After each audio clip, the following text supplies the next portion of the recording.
नमस्कार दोस्तों, आप सभी का study quiz with Nirmala YouTube channel पर स्वागत है। हम यहाँ पर सॉल्व करेंगे सेकंड ग्रेड पेपर। पिछली बार आया था, यानी सेकंड ग्रेड एग्ज़ाम हुई थी 2018 में। हम उसी का यहाँ पर पेपर सॉल्व करने वाले हैं। 2018 में 2 पेपर हुए थे जीके के। एक 28 तारीख को हुआ था और एक हुआ था 30 तारीख को। तो यहाँ पर 28 तारीख को होने वाले पेपर को हम यहाँ सॉल्व करने वाले हैं पूरी व्याख्या के साथ। तो बने रहे मेरे साथ एंड तक। अगर आप चैनल पर नए हैं तो चैनल सब्सक्राइब करके साथ में बेल आइकन प्रेस करें। अपने दोस्तों के साथ वीडियो शेयर करें ताकि वो भी इन प्रश्नों को समझें और अनुमान लगाएं कि किस तरीके से प्रश्न सेकंड ग्रेड के एग्ज़ाम में आते हैं। वीडियो को लाइक ज़रूर करें। एंड तक देखने के बाद ज़रूर बताएं कि आपको वीडियो कैसी लगी। तो चलिए यहाँ पर देखते हैं हम कितने प्रश्न करने वाले हैं। आप अनुमान लगाइए, क्योंकि व्याख्या करने वाले हैं तो हम ज़्यादा प्रश्न यहाँ पर नहीं सॉल्व कर पाएंगे। तो यहाँ पर पहला प्रश्न दिया गया है कि अबुल फजल ने किस दुर्ग के बारे में लिखा कि यह इतनी ऊंचाई पर स्थित है कि नीचे से ऊपर की ओर देखने पर सिर से पगड़ी नीचे गिर जाती है। यह किसके द्वारा यानी किस दुर्ग के बारे में कहा था। प्रश्न ऐसे भी आ सकता है कि कुंभलगढ़ दुर्ग के बारे में ये कथन किसने कहा था। तो प्रश्न बन जाएगा अबुल फजल ने। यानी कि इसी में आप 2 प्रश्न बना सकते हो। तो यहाँ पर किस दुर्ग के बारे में, तो मैंने आंसर बता ही दिया है। तो 2 यहाँ पे हो जाएगा। कुंभलगढ़ दुर्ग के बारे में अबुल फजल ने कहा था कि यह इतनी ऊंचाई पर स्थित है कि नीचे से ऊपर की ओर देखने पर सिर से पगड़ी नीचे गिर जाती है। अब कुंभलगढ़ दुर्ग के बारे में अच्छे से जान लीजिए। ये कौन से जिले में है, तो ये राजसमंद जिले में पड़ता है। इसकी स्थापना आप कब से, जब से आपने जीके पढ़ना शुरू किया तब से ही पढ़ रहे होंगे कि इसकी स्थापना की थी कुंभा ने, महाराणा कुंभा ने। कब की थी? 1459 में। इसकी जो दीवारें वो विश्व की दूसरे नंबर की सबसे लंबी दीवारें। इसकी टोटल लंबाई है 16 किलोमीटर 15 फीट चौड़ी, यानी चौड़ाई है इसकी 16 किलोमीटर 15 फीट चौड़ी ये दीवारें। यहाँ पर कुछ बातें हैं तो आपने देख ली है कि कौन से जिले में, राजसमंद जिले में। मेरे साथ दोहराइए, किसने इसकी स्थापना की? महाराणा कुंभा ने। कब बनवाया इसको? 1459 में। दीवार के बारे में पूछे तो 16 किलोमीटर 15 फीट चौड़ी है। विश्व की दूसरे नंबर की दीवार है, क्योंकि पहले नंबर की चीन की दीवार। आया समझ में? अब नेक्स्ट है क्वेश्चन नंबर 2। मेरे साथ दोहराते रहिए ताकि आपका रिवीजन होता रहे। यहाँ पर प्रश्न है कि 25 मार्च 1948 को गठित राजस्थान संघ में निम्नलिखित देशी रियासतों का कौन सा समूह सम्मिलित नहीं है। यानी 25 मार्च 1948 को जो बना था, यानी राजस्थान संघ बना था, उसमें कौन सा समूह यानी कौन सा जिला सम्मिलित नहीं था, कौन सी रियासत उसमें नहीं थी। तो यहाँ पर देखिए, कोटा, बूंदी, झालावाड़, शाहपुरा ये तो था। डूंगरपुर, बांसवाड़ा, प्रतापगढ़, टोंक ये भी उसमें सम्मिलित था। 19 रियासती थी टोटल। कोटा, बूंदी, किशनगढ़, शाहपुरा ये भी उसमें सम्मिलित था। तो यहाँ पर देखिए, डूंगरपुर, बांसवाड़ा, प्रतापगढ़ ये तो राजस्थान संघ में सम्मिलित थे 25 मार्च 1948 को जो हुआ था, लेकिन उदयपुर इसमें सम्मिलित नहीं था। तो हमारा राइट आंसर यहाँ पे हो जाएगा तीसरा कि उदयपुर, डूंगरपुर, बांसवाड़ा और प्रतापगढ़। उदयपुर अगर 25 मार्च 1948 को शामिल नहीं था, तो ये कब था? तो ये था 25 मार्च 1948 दूसरा चरण है। तो ये तीसरे चरण में शामिल किया गया था और इसको तीसरे चरण की राजधानी बनाई गई थी। किसे? उदयपुर को। द्वितीय चरण की राजधानी बनी थी कोटा। कौन सी बनी थी? कोटा बनी थी। इसके राज प्रमुख बनाए गए थे भीम सिंह। कोटा के भीम सिंह इसके राज प्रमुख बने थे। आई बात समझ में? रिपीट कीजिए कि उदयपुर तीसरे चरण की राजधानी थी, तीसरे चरण में शामिल था। दूसरे चरण की राजधानी कोटा थी और इसके राज प्रमुख बने थे भीम सिंह। अगला प्रश्न है क्वेश्चन नंबर 3। अकबर के विरुद्ध चित्तौड़गढ़ आक्रमण 1567-68 ईस्वी के मध्य, ईस्वी सन के मध्य या के समय कौन से लोक देवता युद्ध करते हुए मारे गए। यानी चित्तौड़गढ़ में जब आक्रमण हुआ तो कौन से लोक देवता युद्ध करते हुए मारे गए थे? वीरफत्ता जी, मल्लीनाथ जी, बीगा जी या कल्ला जी। तो यहाँ पर करेक्ट आंसर रहेगा 4 कल्ला जी। कल्ला जी कहाँ के निवासी थे? ये मेड़ता के निवासी थे। मेड़ता के राव कहाँ के निवासी थे? मेड़ता के निवासी थे। मेड़ता के राव जयमल के तो क्या थे? ये भाई थे और इनके पिता का नाम था आसा सिंह। क्या नाम था? आसा सिंह। तो ये किसकी तरफ से? महाराणा प्रताप की तरफ से लड़ते हुए, यानी कि महाराणा प्रताप की सेना में थे, उधर से ही यानी उन्हीं की तरफ से लड़ते हुए मारे गए थे। तो यहाँ पर राइट आंसर रहेगा 4 वीर कल्ला जी। अगला प्रश्न है, संप सभा की स्थापना किसने की? मोतीलाल तेजावत, हरदेव जोशी, गोकुलभाई भट्ट या गोविंद गिरी? तो यहाँ पर राइट आंसर रहेगा 4 गोविंद गिरी के द्वारा संप सभा की स्थापना की जाती है।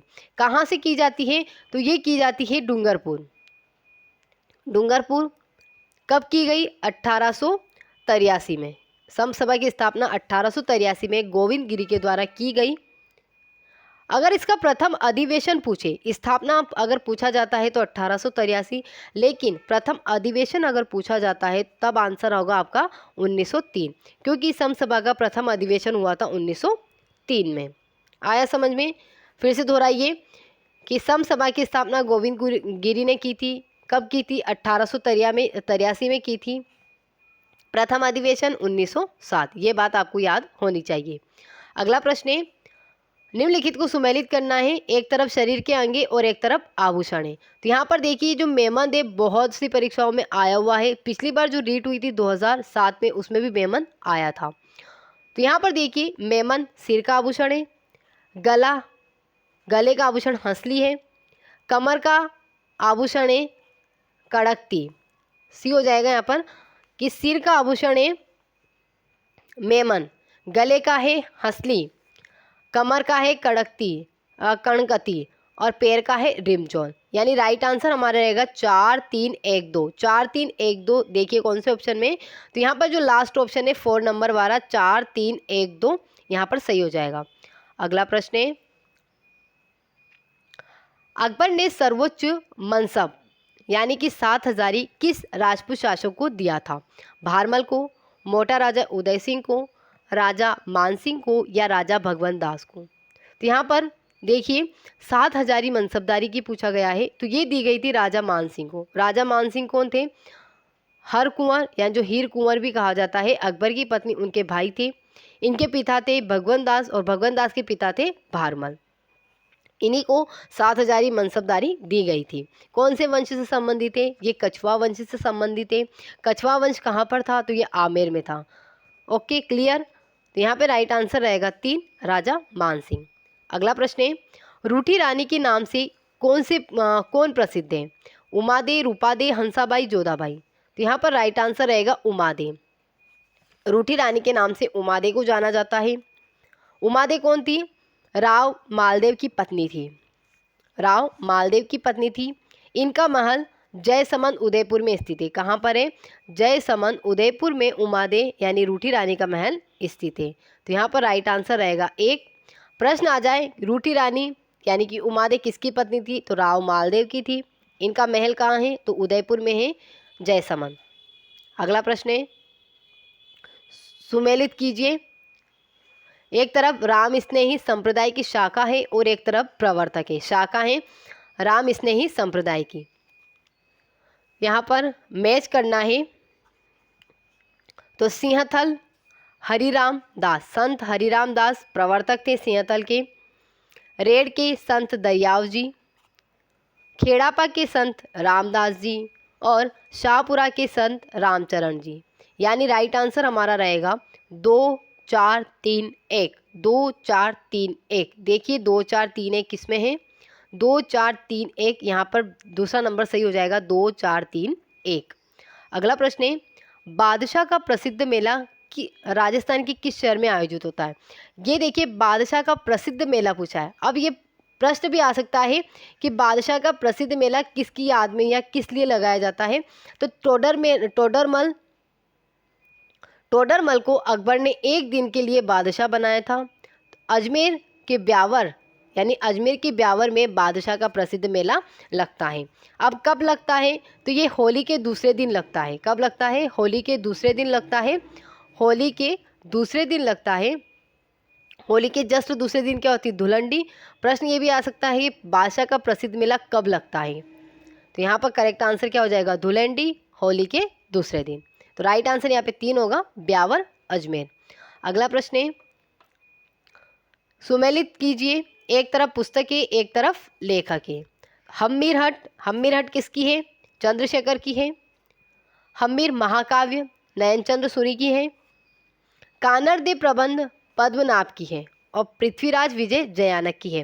पृथ्वीराज रासो चंद्रबरदाई की है और पृथ्वीराज विजय जयानक की है। इसी तरीके से हट और महाकाव्य, हम्मीर हट चंद्रशेखर का है, हम्मीर महाकाव्य नयनचंद्र सूर्य का है। कंफ्यूज ना हो, तो यहाँ पर राइट आंसर क्या होगा? 1 2 4 3, 1 2 4 3। तो यहाँ पर 1 2 4 3 देखिए, डी यहाँ पर सही हो जाएगा, 1 2 4 3। अगला प्रश्न है, निम्नलिखित में से सही सुमेलित नहीं है। एक तरफ पुरातात्विक स्थल है, दूसरी तरफ जिले हैं। तो कालीबंगा चूरू, फर्स्ट वाला ही यहाँ पर सही नहीं है, क्योंकि कालीबंगा कहाँ पर है? हनुमानगढ़ में है। कौन सी नदी के किनारे? घग्गर नदी के किनारे। अगर इसके खोज के बारे में पूछा जाए तो खोज की थी 1952 में, किसने? अमलानंद घोष ने। किसने की थी? अमलानंद घोष ने। अगर उत्खनन का पूछा जाता है तो उत्खनन 1961-62 के मध्य किसके द्वारा की गई थी? बीके थापर और बीबी लाल के द्वारा की गई थी। Okay, clear. आहड़ उदयपुर में है, सही है। गणेश्वर सीकर और बेराट जयपुर। यहाँ पर हमारा राइट आंसर क्या हो जाएगा? 1 कालीबंगा चूरू यहाँ पे सुमेलित नहीं है। अगला प्रश्न है, छिद्रित मटका जिसमें दीपक जलता है किस नृत्य की विशेषता है? गरबा की है, वालर की है, घुड़ला की है, चरी की है। तो यहाँ पर राइट आंसर रहेगा 2। घुड़ला नृत्य में मटके के अंदर यानी जो छिद्रित मटका होता है उसमें दीपक जलता है और स्त्रियां नृत्य करती है। कहाँ का प्रसिद्ध है? तो ये प्रसिद्ध है मारवाड़ का। कहाँ का प्रसिद्ध है? मारवाड़ का प्रसिद्ध है। कब किया जाता है? तो ये होली के अवसर पर किया जाता है। कब किया जाता है? होली के अवसर पर किया जाता है। अगर इसमें वाद्य यंत्र पूछ लें कि घुड़ला नृत्य में किन वाद्य यंत्रों का प्रयोग होता है या बजाए जाते हैं, तो वहाँ पर राइट आंसर हो जाएगा ढोल, थाली, बांसुरी, ढोल, थाली, बांसुरी, चंग, ढोलक और नौबत। ये वाद्य यंत्र इसमें प्रयोग में लिए जाते हैं। ढोल, थाली, बांसुरी, चंग, ढोलक और नौबत। ओके, तो यहाँ पर राइट आंसर क्या था हमारा? 2 घुड़ला। अगला प्रश्न है, इनमें से कौन बिजोलिया किसान आंदोलन से संबंधित नहीं था? छगनलाल चौपासनी वाला, विजय सिंह पथिक, सीताराम दास, माणिकलाल वर्मा। तो ये तीनों तो बिजोलिया किसान आंदोलन के प्रमुख थे, यानी कि ये तो तीनों ही क्या है? शामिल थे, संबंधी थे। लेकिन जो एक ऑप्शन है छगनलाल, जिसे छगन राज भी कहते हैं, चौपासनी वाला, ये बिजोलिया किसान आंदोलन से संबंधित नहीं है। तो फिर किससे संबंधित है? अगर ये प्रश्न आता है तो ये संबंधित है भारतीय स्वतंत्रता आंदोलन से। इनका संबंध कौन से जिले से है? तब राइट आंसर क्या हो जाएगा? जोधपुर। ये जोधपुर से संबंधित है। ओके, तो 13 का आंसर रहेगा 1। अगला प्रश्न है, अगर दोस्तों आपको वीडियो सही लगती है, अच्छी लगती है तो लाइक ज़रूर करें, अपने दोस्तों में शेयर करें और अगर आप नए हैं तो चैनल सब्सक्राइब करके बेल आइकन प्रेस करें, क्योंकि आने वाली आपको वीडियो जल्दी मिले, आप उनको सॉल्व करें। मेरे चैनल पर ऑब्जेक्टिव जो क्वेश्चंस होते हैं वही लेके कह सकते हो लाए जाते हैं, जो कि आपकी प्रत्येक एग्ज़ाम्स के लिए बहुत ही महत्वपूर्ण है। मेरा उद्देश्य रहता है कि आप जितने प्रश्न सॉल्व करेंगे उतने ही आपकी पढ़ाई में मजबूती आती रहेगी। तो बने रहे मेरे साथ, चैनल सब्सक्राइब ज़रूर करें। अगला प्रश्न है, कांग्रेस ने किस अधिवेशन में देशी राज्यों में स्वतंत्रता संघर्ष प्रारंभ करना स्वीकार किया? सूरत अधिवेशन, लखनऊ अधिवेशन, लाहौर अधिवेशन या हरिपुरा अधिवेशन? तो यहाँ पर डी आंसर रहेगा हरिपुरा अधिवेशन। इसके अध्यक्ष कौन थे? इसके अध्यक्ष थे सुभाष चंद्र बोस। अध्यक्ष अगर पूछा जाता है कि हरिपुरा अधिवेशन के अध्यक्ष कौन थे, किसको बनाया गया था, तो राइट आंसर रहेगा सुभाष चंद्र बोस। अगला प्रश्न है, मेवाड़ के महाराणा राजसिंह के द्वारा किस राजकुमारी के साथ विवाह करने के कारण औरंगजेब उनसे नाराज था? रूपमती, चारुमती, गुणवती या फिर भानुमती? तो यहाँ पर राइट आंसर रहेगा, राइट आंसर क्या हो जाएगा? ये पहले तो ये देख लीजिए राइट आंसर, यानी कि यहाँ पर हो जाएगा 2 चारुमती। चारुमती कौन है? चारुमती किशनगढ़ मानसिंह की बहन थी। किशनगढ़ के मानसिंह की बहन थी। मानसिंह ने चारुमती का विवाह किससे तय कर दिया? औरंगजेब से। लेकिन औरंगजेब से ये शादी नहीं करना चाहती थी, तो इसने पत्र लिखा राज सिंह को और राज सिंह ने इससे शादी की। तो यहाँ पर राइट आंसर रहेगा 2 चारुमती। अगला प्रश्न है, कन्नौज पर अधिकार हेतु चले त्रिपक्षीय संघर्ष त्रिपक्षीय युद्ध में राजपूताना के किस वंश के शासकों ने भाग लिया? चौहान, परमार, गहलोत या फिर गुर्जर प्रतिहार। तो यहाँ पर राइट आंसर रहेगा 2, गुर्जर प्रतिहार। अब त्रिपक्षीय संघर्ष चला तो उनमें किन किन शासकों ने भाग लिया, ये प्रश्न आ सकता है। प्रश्न ये आ सकता है कि त्रिपक्षीय युद्ध में किस शासक ने भाग नहीं लिया। तो इसके लिए मैं यहाँ पर आपको बता देती हूँ कि किन किन ने भाग लिया था। तो एक नाम आता है वत्सराज, नागभट्ट,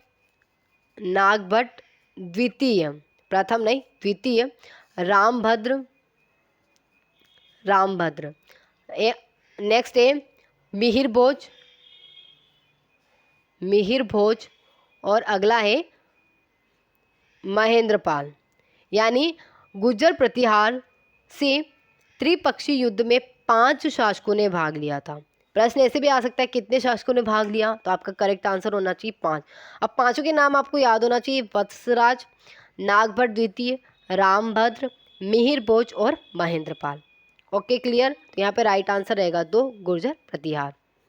अगला प्रश्न है, खानवा के युद्ध में महाराणा संग्राम सिंह की सेना में कौन शामिल नहीं था? महमूद लोदी, हसन खां मेवाती, हाकिम का सूर, मालदेव राठौर। तो राइट आंसर रहेगा यहाँ पे 3, हाकिम का सूर महाराणा संग्राम की सेना में शामिल नहीं था। तो फिर किसकी सेना में था, ये प्रश्न बनता है। तो ये था अकबर की महाराणा प्रताप की सेना में शामिल।